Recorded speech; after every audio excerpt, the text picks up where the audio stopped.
You know what we need. Our handy dandy Notebook. notebook. Right.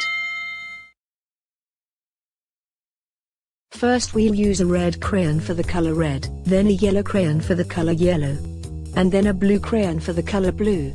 There. Colors. You know what we need to do. Draw them in our handy dandy notebook.